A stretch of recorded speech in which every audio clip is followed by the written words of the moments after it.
हिंदुस्तान के भावी जिलाधिकारियों को सुप्रभात।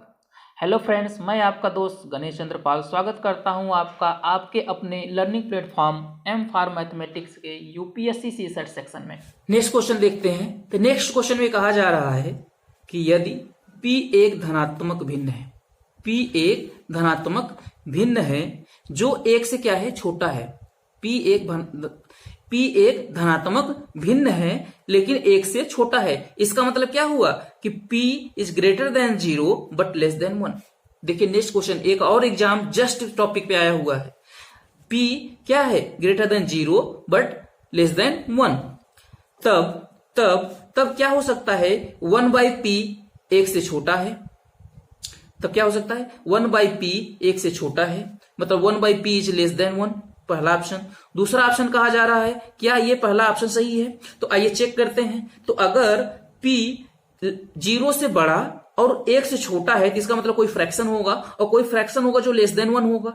तो अगर किसी लेस देन 1 और ग्रेटर देन 0, या मैं ऐसे कहूं कि पॉजिटिव फ्रैक्शन का, पॉजिटिव प्रॉपर फ्रैक्शन, उचित भिन्न का हम अगर रेसिप्रोकल करते हैं तो वो वैल्यू क्या हो जाती है, बड़ी हो जाती है उस फ्रैक्शन से। जैसे अगर मैं एक प्रॉपर फ्रैक्शन लिखूं, प्रॉपर फ्रैक्शन हमने लिखा, उचित भिन्न लिखा 3/2/3।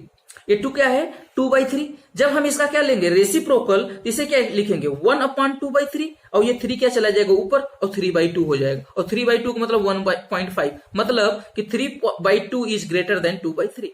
तो इसका मतलब निकल के आया कि अगर कोई P पॉजिटिव फ्रैक्शन है जो 1 से छोटा है तो उसका 1/P रेसिप्रोकल क्या होगा, उससे बड़ा होगा। इसका मतलब कि ये ऑप्शन क्या होगा, बड़ा होगा, और यहां क्या दिया गया, छोटा है, इसलिए ये ऑप्शन क्या हो जाएगा, गलत। नेक्स्ट बात करें। अब कहा जा रहा है कि 1/P एक धनात्मक पूर्णांक है। 1/P एक धनात्मक पूर्णांक है। अब यहां से देखिए, एक धनात्मक पूर्णांक की बात उन्होंने किया है। धनात्मक पूर्णांक का मतलब क्या है कि P क्या है, पॉजिटिव इंटीजर। 1/P क्या है, एक पॉजिटिव इंटीजर। बिल्कुल ध्यान से देखिएगा इसे। अगर P क्या है, एक फ्रैक्शन है, मान लेते हैं A/B के फॉर्म में है, A/B के फॉर्म में। अगर मैंने एक एग्जाम्पल ले लिया और यहां पे दिया गया है कि ये 0 से 1 से छोटा होगा, जो भी हम फ्रैक्शन लेंगे वो क्या होगा, 1 से छोटा होगा। तो इसका मतलब मान लीजिए 1/2 हमने ले लिया, या 1/3 ले लिया, कोई भी एक नंबर हमने ले लिया। जब हमने उसे क्या किया, जब हमने उसका क्या किया, रेसिप्रोकल ले लिया। 1/3 का रेसिप्रोकल लेंगे तो कितना आएगा, 3। ये लीजिए 3, और 3 क्या है, ये 3 क्या होगा, एक धनात्मक पूर्णांक। लेकिन अगर मैं यहीं पर 2/3 ले लूं, और 2/3 का अगर मैं रेसिप्रोकल लूं, 2/3 का रेसिप्रोकल लूं तो क्या आएगा, 3/2, और जो कि क्या है, एक फ्रैक्शन ही है। तो ये जरूरी नहीं है कि हम 1/P को 0 और 1 के बीच में हो और उसे क्या करें, जब उसका 1/P करें, उसका रेसिप्रोकल लें, तो एक धनात्मक पूर्णांक आ जाए, इंटीजर आ जाए। एक कंडीशन में तो हो सकता है, लेकिन एक कंडीशन में वही चीज नहीं हो पा रही है, तो ये जरूरी नहीं है। अब देखिए नेक्स्ट, तो इसका मतलब ये क्या हो गया, हमारा गलत हो गया। नेक्स्ट क्या कहा जा रहा है, P² is greater than P। P² is greater than P। अगर P, अभी बात करते हैं, अगर P लेस देन 1 और 0 के बीच में है, तो इसका मतलब क्या हुआ, अगर हम किसी 0 से लेकर के 1 के बीच के नंबर का हम क्या करें, स्क्वायर करें, क्या करें, स्क्वायर करें, तो वैल्यू और भी छोटी हो जाती है। जैसे हमने ये बताया था, जब फ्रैक्शन पढ़ा रहा था तो हमने ये बताया था कि किसी भी 1 से छोटे, किसी भी पॉजिटिव फ्रैक्शन जो 1 से क्या हो, छोटा हो, उसका हम अगर स्क्वायर करते हैं तो वो वैल्यू और भी छोटी हो जाती है। ये देखिए 1/6 का स्क्वायर करेंगे तो 1/36, 1/2 का करेंगे तो 1/4 आ जाएगा। ये देखिए इसका वैल्यू 0.5, इसका वैल्यू 0.25, तो कौन बड़ा है इसमें, ये तो और छोटा हो गया। तो इसका मतलब क्या हुआ कि अगर हम P हमारा क्या है, फ्रैक्शन है, कोई फ्रैक्शन है, पॉजिटिव फ्रैक्शन है जो लेस देन 1 है, तो उसका हम अगर स्क्वायर करेंगे तो वैल्यू और भी छोटी हो जाएगी। तो इसका मतलब क्या हुआ, तो इसमें क्या दिया गया है, ग्रेटर देन हो जाएगा, इसमें क्या दिया गया है, ग्रेटर देन हो जाएगा, इसलिए ये भी ऑप्शन हमारा क्या हो गया, गलत। अब इसके बाद हम बात करेंगे नेक्स्ट की। अब यहां कहा जा रहा है कि 2/P - P, तो हमें पता है कि भाई अगर कोई फ्रैक्शन P है तो उसका रेसिप्रोकल क्या होता है, उससे बड़ा हो जाता है। जैसे 1/2 अगर है तो हम इसे क्या करें, तो इसका रेसिप्रोकल लेंगे तो 2/1, तो 2/1 मतलब 2 क्या हो जाएगा, ग्रेटर देन। जैसे अगर मैं मान लू 3/2, 2/3 क्या है, ये लेस देन है, मतलब 1 पॉजिटिव इंटीजर है। अगर हम इसका रेसिप्रोकल लेंगे 3/2 तो ये ग्रेटर देन हो गया। तो ये जो वैल्यू होती है 1/p ये ग्रेटर देन होती है। तो इसका मतलब क्या हुआ, अगर ग्रेटर देन है तो 1/p माइनस p करेंगे तो एक धनात्मक संख्या आएगी, स्वाभाविक सी बात है। और इस क्वेश्चन में, इस ऑप्शन में तो 2 से मल्टीप्लाई भी किया गया, मतलब ये 2 गुना भी है, तो ये स्वाभाविक सी बात है, ये पॉजिटिव ही आएगा। तो हमारा ऑप्शन डी क्या हो जाएगा, सही हो जाएगा।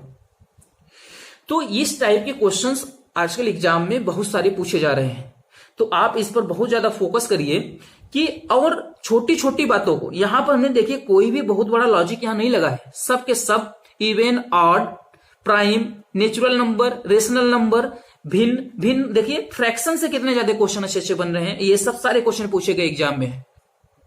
तो ऐसे ही हमें क्वेश्चंस करने। चलिए स्टार्ट करते हैं नेक्स्ट क्वेश्चन।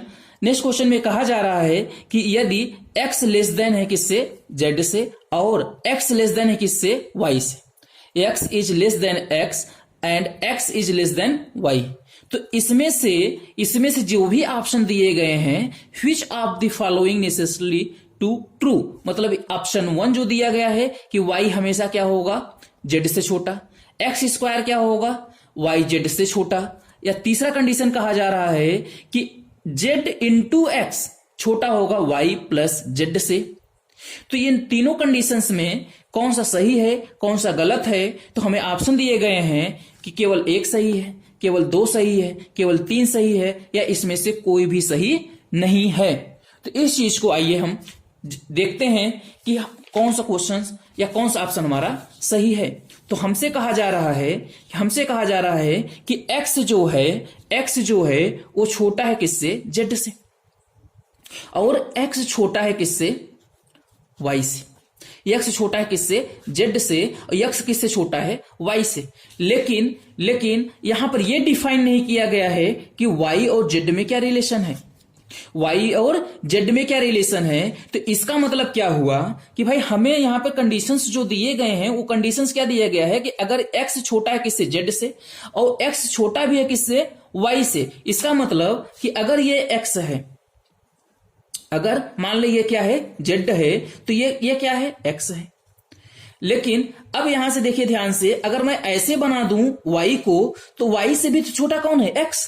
ये देखिए x y से भी छोटा है और z से भी छोटा है। लेकिन अब यहां z क्या हो गया, यहां z क्या हो गया, छोटा हो गया किससे, y से। लेकिन हम ऐसे के बजाय ऐसे भी तो बना सकते हैं। ये देखिए, यहां से देखिए तो क्या होगा, ये y है, तो y से छोटा x है, z से भी छोटा क्या है, x है। लेकिन यहां पर z क्या हो गया, बड़ा हो गया y से। तो मतलब क्या हुआ, मिला जुला के हमें y और z में रिलेशन नहीं दिया है। तो इसलिए हम ये नहीं कह सकते कि क्या बोलते हैं, y is greater than z is greater than y, या y is greater than z। तो ये ऑप्शन हमारा सीधे सीधे कैंसिल आउट हो जाएगा, एलिमिनेट हो जाएगा। अब इसके बाद बात करते हैं कि कहा जा रहा है x square is greater than, less than, x square is less then y into Z.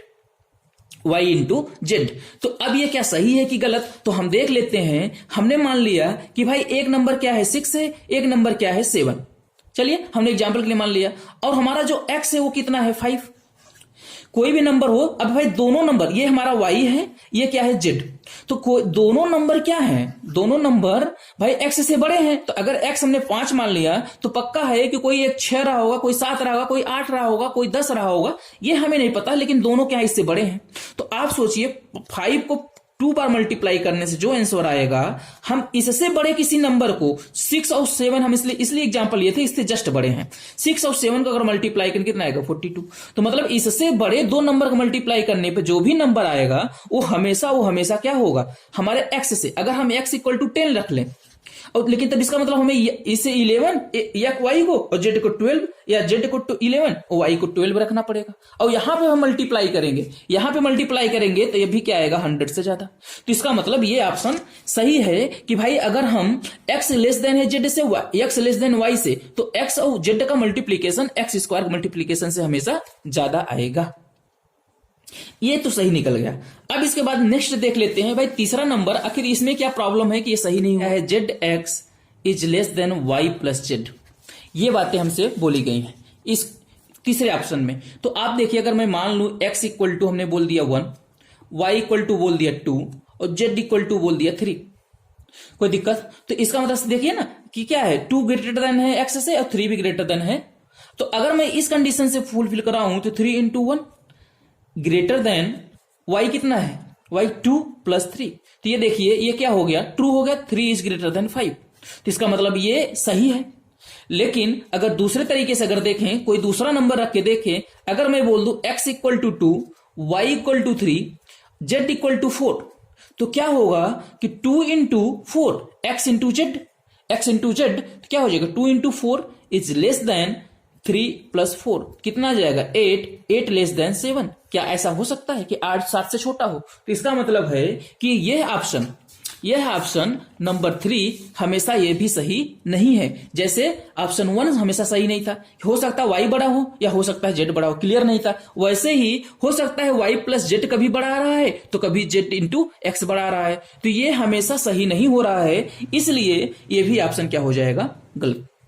तो यहां से केवल ऑप्शन जो निकल के आया हमारा ऑप्शन नंबर बी कि केवल दूसरा सही है और ये हमेशा सही होगा, इसमें कोई गुंजाइश नहीं है। आप चाहे कोई भी एग्जांपल लेके देख लीजिए, ये हमेशा क्या होगा, सही होगा। चलिए नेक्स्ट क्वेश्चन की बात करें तो नेक्स्ट क्वेश्चन में कहा जा रहा है हमें, यदि 15 equal to 15 lambda upon 1 minus lambda, 15 equal to 15 lambda upon 1 minus lambda, तो हमें किसकी वैल्यू कैलकुलेट करनी है, 2 लैम्डा पावर 3 की। 2 लैम्डा पावर 3 की वैल्यू कैलकुलेट करिए। तो इसमें से ऑप्शन हो सकता है 1/4, 1/8, 8, इसमें से कोई नहीं, ये ऑप्शन हमें दिया गया है। तो आइए हम सॉल्व करते हैं। तो हमने कहा 15 equal to 15 lambda by 1 minus lambda हमें दिया गया है। तो जब हम इसे क्रॉस मल्टीप्लीकेशन करेंगे दोनों साइड्स का, तो 15 में मल्टीप्लाई इसका होगा तो क्या लिखेंगे, 15 1 जा 15 माइनस 15 लैम्डा से मल्टीप्लाई होगा तो 15 लैम्डा इक्वल टू 1 का मल्टीप्लाई होगा तो 15 लैम्डा। तो लैम्डा 15 लैम्डा को हमने देखिए इधर भेज दिया, तो क्या आएगा 15 इक्वल टू 30 लैम्डा, 15 कितना हो जाएगा 30, तो 30 लैम्डा। फिर हमने क्या किया, लैम्डा को इधर ट्रांसफर किया तो लैम्डा की वैल्यू कितनी आ गई, 1/2। लैम्डा की वैल्यू कितनी आई 1/2, तो 1/2। अब हमसे पूछा क्या गया है 2 लैम्डा और यहाँ क्या है लैम्डा, तो हमने क्या क्रॉस मल्टीप्लीकेशन कर दिया। क्रॉस मल्टीप्लीकेशन किया कितना आ गया 2 lambda equal to 1, 2 lambda equal to 1। अब हमें क्या चाहिए 2 लैम्डा का क्यूब चाहिए। देखिए 2 लैम्डा क्यूब, तो मैंने दोनों साइड क्यूब कर दिया। जब क्यूब किया तो 1 का क्यूब कितना आता है 1 ही आता है। इसका मतलब 2 लैम्डा क्यूब की वैल्यू कितनी आ गई 1। और 1 कोई ऑप्शन है इसमें, 1/4, 1/8, 8 इसमें से कोई नहीं, तो हमारा ऑप्शन नंबर कितना हो जाएगा डी। हम ऑप्शन नंबर डी के साथ चले जाएंगे क्योंकि इसमें से कोई भी ऑप्शन मैच नहीं किया। तो इतना आज की क्लास में रहा। अगर आप लोग क्वेश्चन पसंद आ रहा हो तो वीडियो को लाइक करिए, हमारे चैनल को सब्सक्राइब करिए। तो आज की वीडियो में बस इतना ही। जय हिंद।